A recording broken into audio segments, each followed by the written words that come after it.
अजय चौटाला के एक बार फिर बीजेपी के साथ आने की संभावना वाले बयान पर अभय चौटाला का तंज। बोले पहले लूट मचाई, अब बचने के लिए बोल रहे हैं मीठे बोल।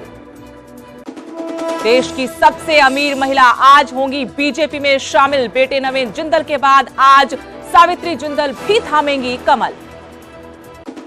सीएम नायब सिंह सैनी आज गुरुग्राम, करनाल और हिसार के दौरे पर। गुरुग्राम में चुनाव प्रबंधन समिति की बैठक, तो करनाल में पूर्व सीएम के लिए करेंगे चुनाव प्रचार। करनाल विधानसभा उपचुनाव के लिए बीजेपी ने सीएम नायब सिंह सैनी को दिया टिकट। पूर्व सीएम मनोहर लाल के इस्तीफे के बाद से खाली है सीट। रोहतक में होगी इंडिया गठबंधन की पहली जनसभा। कांग्रेस से दीपेंद्र हुड्डा और आम आदमी पार्टी से डॉक्टर सुशील गुप्ता होंगे शामिल। हिसार के चुनावी रण में चौटाला परिवार आमने सामने। रणजीत चौटाला बोले, ये कोई नई बात नहीं है, सभी को चुनाव लड़ने का अधिकार। मैं और ओम प्रकाश चौटाला भी आमने सामने लड़ चुके हैं चुनाव। पेशी को लेकर आम आदमी पार्टी का बड़ा दावा। कहा, आज कोर्ट में बड़ा खुलासा करेंगे केजरीवाल, बताएंगे कहां गया शराब घोटाले का पैसा। बीजेपी में शामिल होने के बाद रवनीत बिट्टू का बड़ा बयान। लोकसभा चुनाव के बाद गिरेगी पंजाब और दिल्ली की सरकार, एक एक कर छोड़कर जाएंगे विधायक। लोकसभा चुनाव ना लड़ने पर बोली केंद्रीय वित्त मंत्री निर्मला सीतारमण, मेरे पास चुनाव लड़ने के पैसे नहीं। आंध्र प्रदेश या तमिलनाडु से चुनाव लड़ने का मिला था ऑफर, पर मैंने किया इनकार। मौसम फिर लेगा करवट, कई राज्यों में बारिश के आसार। हरियाणा, पंजाब, चंडीगढ़ में 3 दिन तक तेज हवाओं के साथ हल्की बारिश की संभावना।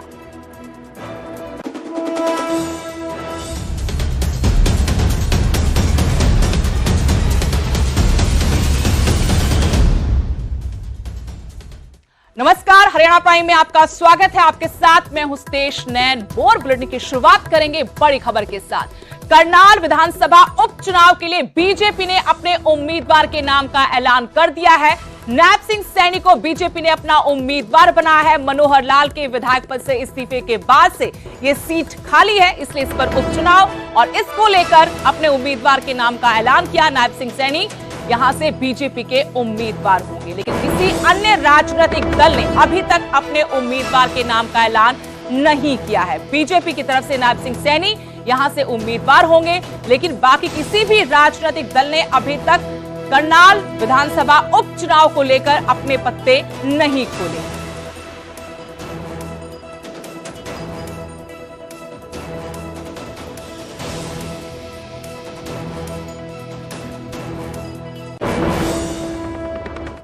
उधर कल डॉक्टर अजय चौटाला ने बीजेपी और जेजेपी गठबंधन को लेकर संकेत दिए थे और कहा था कि हमारा कोई विरोध नहीं, कभी भी फिर से एक मंच पर आ सकते हैं।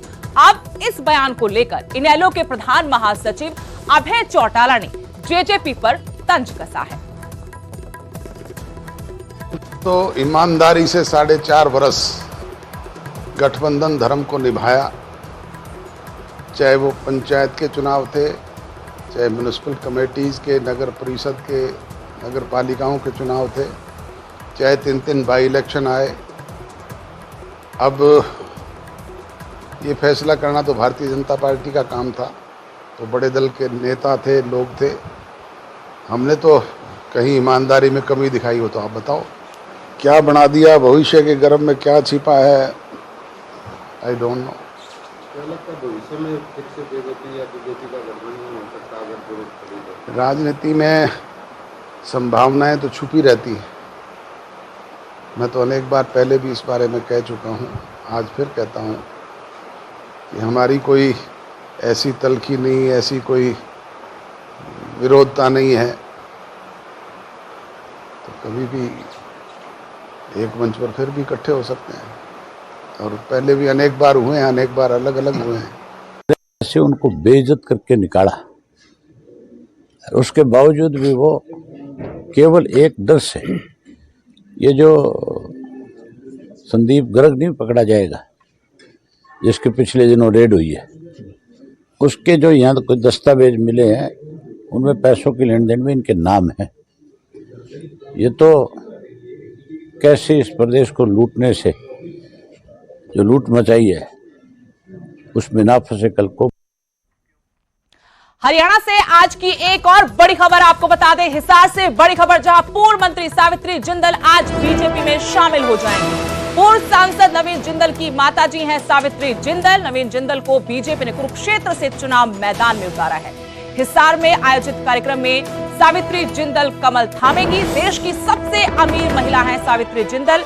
करीब 10 साल बाद जिंदल परिवार एक बार फिर से स्थिर राजनीति में लौट रहा है। पति ओपी जिंदल के आकस्मिक निधन के बाद से वो अपना जिंदल ग्रुप का कारोबार संभाल रही हैं। सावित्री जिंदल आज हिसार में आयोजित कार्यक्रम में बीजेपी में शामिल हो जाएंगी। आपको बता दें कि उनके पति ओपी जिंदल 2005 में हरियाणा में हेलीकॉप्टर क्रैश में उनका निधन हो गया था और कुछ दिन पहले ही सावित्री जिंदल के बेटे पूर्व सांसद नवीन जिंदल ने भी बीजेपी का कमल थामा था। कुरुक्षेत्र से उन्हें चुनाव मैदान में उतारा गया है। आज सावित्री जिंदल भी बीजेपी में औपचारिक रूप से शामिल हो जाएंगे। हिसार से मेरे सहयोगी संदीप सैनी जुड़ गए हैं और जानकारी के साथ फोन लाइन से। संदीप, कितने बजे कार्यक्रम है? क्योंकि नवीन जिंदल तो पहले से ही बीजेपी में शामिल हो चुके हैं, आज उनकी माताजी भी बीजेपी का कमल थामने जा रहे हैं। साफ तौर से 12 बजे के आसपास हिसार में कार्यक्रम रखा गया है सुशीला भवन में, जहां मुख्यमंत्री नायब सैनी, उप मुख्यमंत्री मनोहर लाल और जो हिसार से बीजेपी के प्रत्याशी हैं रणजीत सिंह चौटाला, वो यहां पहुंचेंगे। उनके जो हिसार लोकसभा का जो कार्यालय है उसका उद्घाटन होगा और उसके बाद सदस्यता ग्रहण, जो नए कार्यकर्ता जुड़ेंगे, उसी में जो आज हिसार से है सावित्री जिंदल पूर्व मंत्री रहे हैं। और अगर बात कर ली जाए तो देश की सबसे बड़ी और बड़ी उद्योगपति हैं, जिंदल ग्रुप समूह है जो, उसकी चेयरमैन है और आज वो बीजेपी ज्वाइन करेंगी। और करीब 25 साल से जो जिंदल परिवार है वो कांग्रेस में था और आज वो बीजेपी में ज्वाइन करेगी। उनकी माता, जो नवीन जिंदल की जो माता है सावित्री जिंदल, कुछ दिन पहले ही नवीन जिंदल ने दिल्ली में भाजपा ज्वाइन की थी और उसके बाद उनको कुरुक्षेत्र से प्रत्याशी बनाया गया था बीजेपी का। वैसे भी सावित्री जिंदल का बीजेपी में शामिल होना सियासी नजरिए से काफी महत्वपूर्ण बीजेपी के लिए है संदीप, क्योंकि एक बड़ा वोट बैंक इस परिवार का वहां पर है। हिसार लोकसभा सीट अगर जीतनी है तो हर किसी को साधना जरूरी है, ये समझ गई थी बीजेपी। जी, साफ तौर से, क्योंकि जिंदल परिवार है जो वो हिसार में अच्छी पैठ रखता है, आसपास का एरिया है, इनकी फैक्ट्रियां हैं, उसमें कर्मचारी हैं और 1991 में ये कांग्रेस में शामिल हुए थे और जब से ही, और 1991 में पहली बार ओम प्रकाश चौटाला विधायक बने थे हिसार से, और ओम प्रकाश जिंदल जो है वो विधायक बने थे हिसार से और उसके बाद से उनका निधन हो गया था। फिर उसके बाद सावित्री जिंदल बनी और काफी प्रभाव हिसार सीट पर और काफी लोग जो उनके समर्थक हैं उनमें काफी खुशी की लहर है कि लगातार वो अब बीजेपी में शामिल हो रही हैं। जी, शुक्रिया संदीप तमाम जानकारी के लिए। तो आज बीजेपी में शामिल हो जाएंगी सावित्री जिंदल, पूर्व मंत्री, और हिसार में गहरी पैठ है, वोट बैंक है जिंदल परिवार का। वहीं बेटे नवीन जिंदल को बीजेपी ने पार्टी में शामिल करवाने के बाद कुरुक्षेत्र से टिकट दिया है, जहां से वो 2 बार सांसद रह चुके हैं। उनके पिता भी वहां से सांसद रह चुके थे।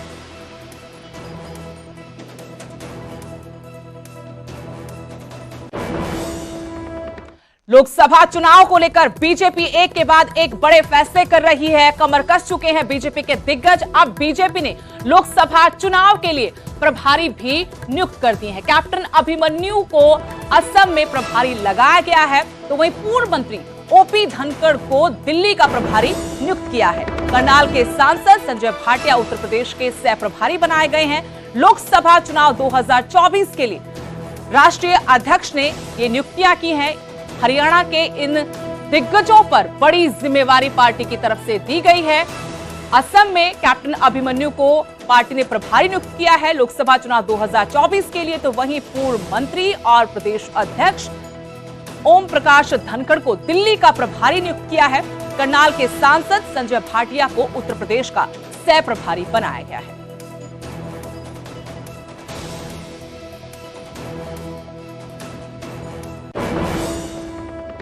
खबर हिसार से, जहां रणजीत चौटाला ने चुनावी दंगल में उतरकर अपने सहयोगियों से समर्थन जुटाना शुरू कर दिया है।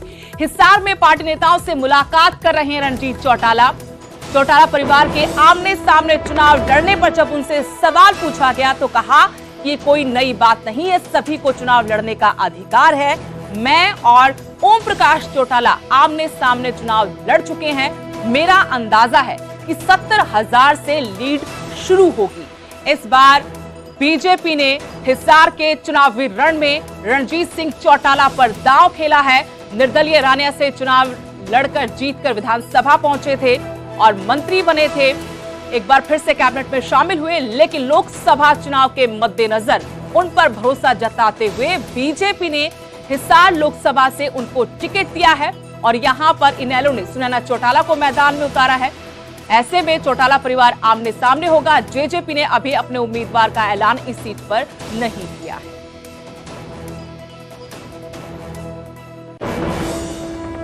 एक लेके चल रहे हैं कि अगला भारत कैसा विकसित भारत हो, बहुत बढ़िया हो। हम आज दुनिया के 5 बड़ी इकोनॉमी में आ गए।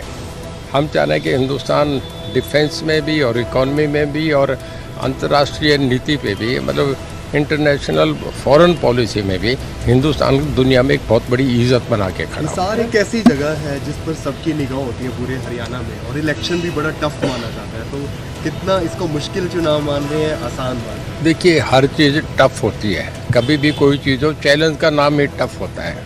हर बात चैलेंज होती है। पर मैं आपसे एक बताऊं कि बहुत रिकॉर्ड मार्जिन से ये सीट निकलेगी। मैं भी पॉलिटिकल आदमी हूँ। चाणक्य कहता है कि राजनीतिक आदमी कब सांस लेता है कब छोड़ता है, ये भी राजनीतिक होता है। मुझे लोगों पे भरोसा है बहुत बड़े मार्जिन से। आप हिसार का ही देख लो, हिसार से भी मेरा अपना अंदाजा है 70,000 से ऊपर की लीड। तो अपनी जीत को लेकर भी आश्वस्त है रणजीत सिंह चौटाला, जिन्हें लोकसभा चुनाव में उतारा है बीजेपी ने। बीजेपी में शामिल हुए, तुरंत टिकट दिया गया 48 मिनट के अंदर और इसके बाद चुनावी रण में उतर चुके, चुनाव प्रचार शुरू कर चुके हैं। अपनी पार्टी के सहयोगियों से मुलाकात कर उनका समर्थन जुटा रहे हैं। लेकिन हिसार लोकसभा सीट पर चौटाला परिवार भी आमने सामने है। इनेलो की तरफ से सुनैना चौटाला चुनाव मैदान में है, तो वहीं रणजीत सिंह चौटाला को बीजेपी ने टिकट दिया है। जेजेपी ने अभी पत्ते नहीं खोले हैं। इसी बात को लेकर जब सवाल किया तो उन्होंने कहा कि सभी को चुनाव लड़ने का अधिकार है और जीत पर कहा कि 70,000 से लीड की शुरुआत हुई।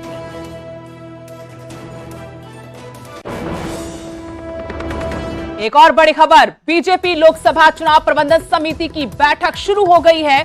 गुरुग्राम के बीजेपी दफ्तर में यह बैठक बुलाई गई है और मुख्यमंत्री नायब सिंह सैनी अभी बैठक में नहीं पहुंचे। मुख्यमंत्री का इंतजार किया जा रहा है। प्रदेश चुनाव प्रभारी सतीश पूनिया मौजूद हैं।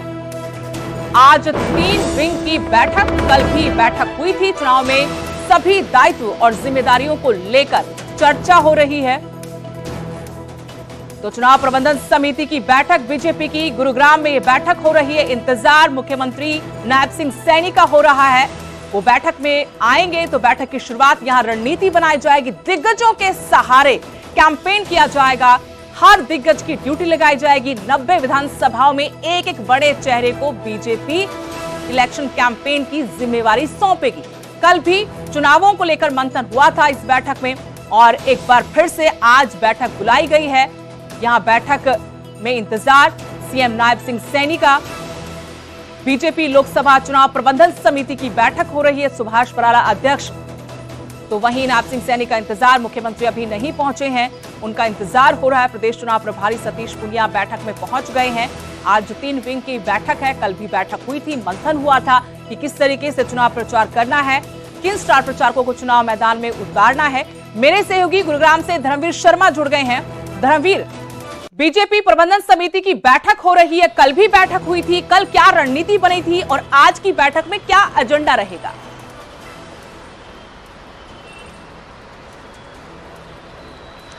देखिए, आगामी जो लोकसभा चुनाव है उसको लेकर के ये पूरी मीटिंग है। कल भी मीटिंग हुई थी और आज भी मीटिंग है। आज जो है तीनों जो क्लस्टर हैं लोकसभा के, उन तीनों क्लस्टर के जो प्रभारी हैं, जिनकी ड्यूटियां लगी गई हैं, वो लोग मौजूद हैं। इसके साथ साथ अगर हम बात करें तो जो चुनाव प्रभारी बनाए गए सतीश पूनिया, जो कि राजस्थान के प्रदेश अध्यक्ष भी रहे हैं, वो यहाँ पर मौजूद है। उनकी अध्यक्षता में इस वक्त ये मीटिंग चल रही है।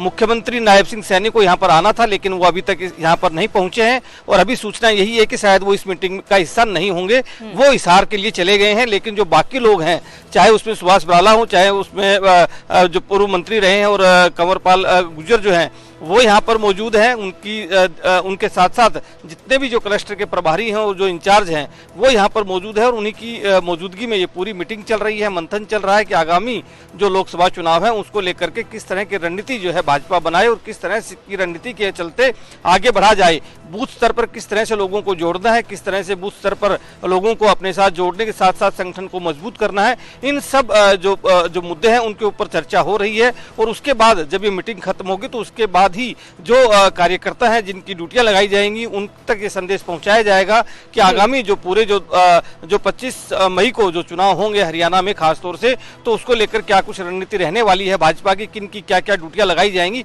वो आज की इस मीटिंग में एक तरह से मंथन किया जाएगा और उसके बाद ही सुनिश्चित किया जाएगा कि किस व्यक्ति की क्या ड्यूटी इस पूरे चुनाव के अंदर रहेगी। जी शुक्रिया धर्मवीर जानकारी देने के लिए। तो लोकसभा चुनाव प्रबंधन समिति की बैठक बीजेपी की गुरुग्राम में हो रही है। मुख्यमंत्री नहीं पहुंचे, उनके बगैर बैठक आगे बढ़ाई जाएगी। कल भी बैठक हुई थी और लोकसभा चुनाव के मद्देनजर बीजेपी ने सभी 10 सीटों को 3 क्लस्टर में बांटा है। उन क्लस्टर्स के विंग के तहत ये बैठक आयोजित की गई है। मंथन किया जा रहा है कि किस तरीके से चुनाव प्रचार करना है, किसकी ड्यूटी लगाई जाएगी, कौन स्टार प्रचारक होंगे, किन दिग्गजों के कंधों पर जिम्मेदारी दी जाएगी चुनाव प्रचार की।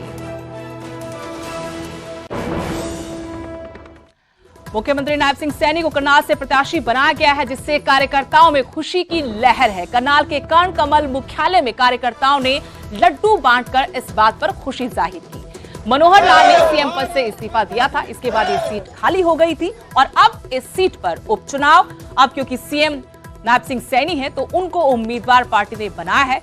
करनाल से बीजेपी की तरफ से नायब सिंह सैनी चुनाव लड़ेंगे। वहीं पूर्व सीएम मनोहर लाल को बीजेपी ने करनाल से लोकसभा उम्मीदवार बनाया है। करनाल वासियों के लिए, करनाल के जितने भी हमारे वोटर्स हैं उनमें भी एक बड़ी खुशी की लहर है। हमारे भारतीय जनता पार्टी के कार्यकर्ता, जैसे ही अभी 10 मिनट पहले टिकट अनाउंस हुई, अब यहाँ देखो कितने कार्यकर्ता आए हैं और अपने आप में मैं आप सबको, जितने पत्रकार हैं, आपको भी मैं बहुत बहुत शुभकामनाएं बधाई देता हूं और आपसे भी ये कहता हूं जो ये एक यज्ञ है, ये यज्ञ है 2047 तक हमारे देश को आत्मनिर्भर बनाने का, उसमें आप लोग भी सहयोग कर भी रहे हैं और आगे भी करेंगे। उधर केजरीवाल की आज राउज एवेन्यू कोर्ट में पेशी होगी। 7 दिन की ईडी की रिमांड आज खत्म होने जा रही है। अरविंद केजरीवाल की ईडी रिमांड बढ़ाने की मांग कर सकती है। केजरीवाल को कल हाईकोर्ट से भी कोई राहत नहीं मिली थी। कोर्ट ने ईडी को मामले में 2 अप्रैल तक जवाब देने को कहा है। केजरीवाल ने गिरफ्तारी और रिमांड को हाईकोर्ट में चुनौती दी थी, लेकिन पूरी राहत उनको नहीं मिली। आम आदमी पार्टी का यह दावा है कि अरविंद केजरीवाल आज कोर्ट में बड़ा खुलासा करेंगे। शराब घोटाले का पैसा कहां है, इस बात का खुलासा कर सकते हैं, ये आम आदमी पार्टी की तरफ से कहा गया। कल अरविंद केजरीवाल की धर्मपत्नी सुनीता केजरीवाल ने भी ये कहा था कि कोर्ट में बड़ा खुलासा करेंगे अरविंद केजरीवाल। केजरीवाल को 21 मार्च को गिरफ्तार किया गया था। इस बात का संज्ञान लिया है कि जो अरेस्ट ईडी ने किया है उस अरेस्ट की लोकतांत्रिक प्रक्रिया पर क्या असर पड़ रहा है, उस पर सवाल है। जो अरेस्ट ईडी ने किया है उसकी लीगैलिटी पर सवाल है। जो अरेस्ट ईडी ने किया है उसकी पॉलिटिकल मोटिवेशंस पर सवाल है। ये बात आज हाई कोर्ट ने अपने आदेश में कही है और इस बात का हाई कोर्ट ने संज्ञान लिया है।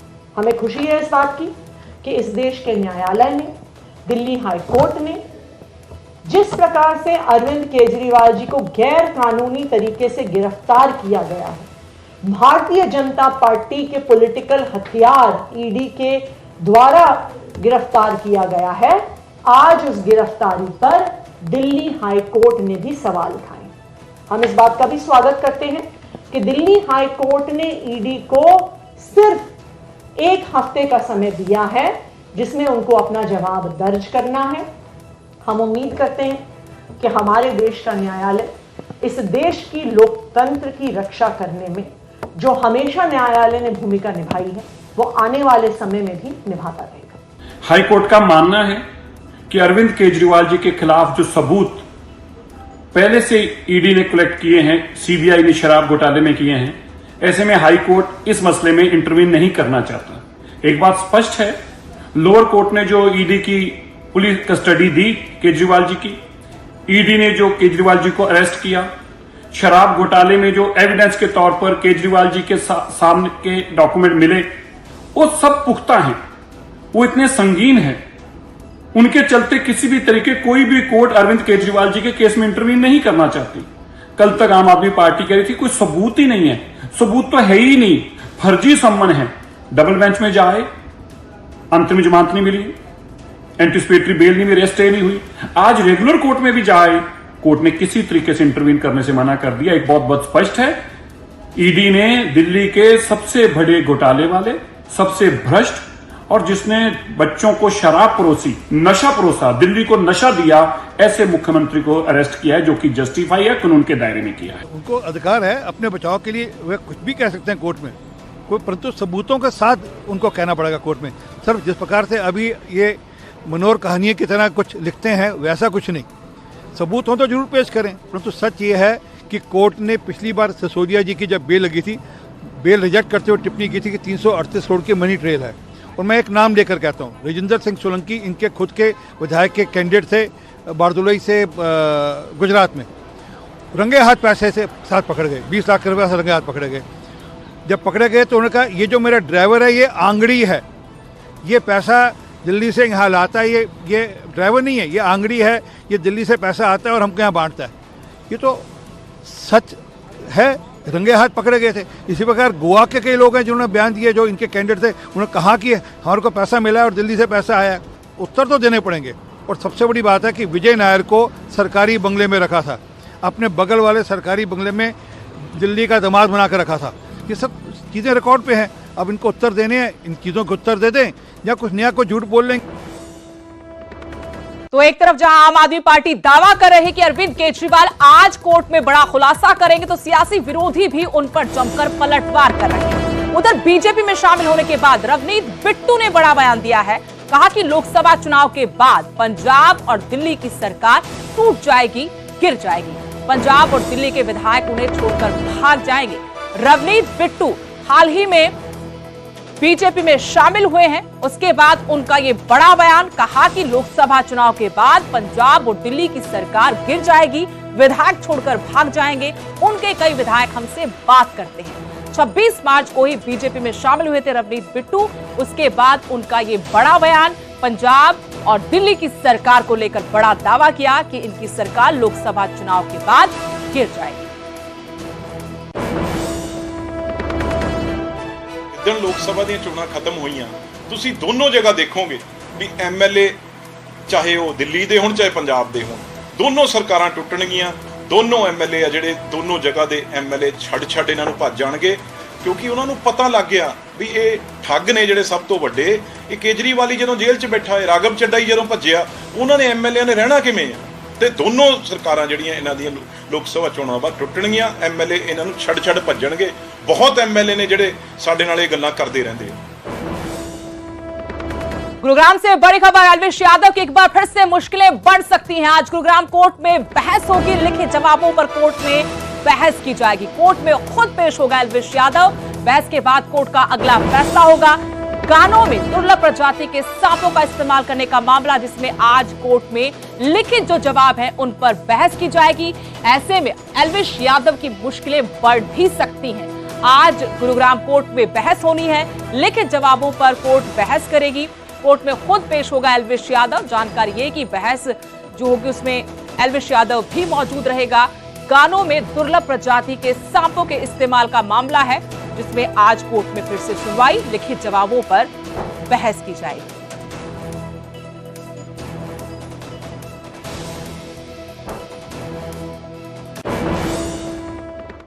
अभी के लिए हरियाणा प्राइम में इतना ही। आप देखते रहिए न्यूज़ 18 पंजाब हरियाणा।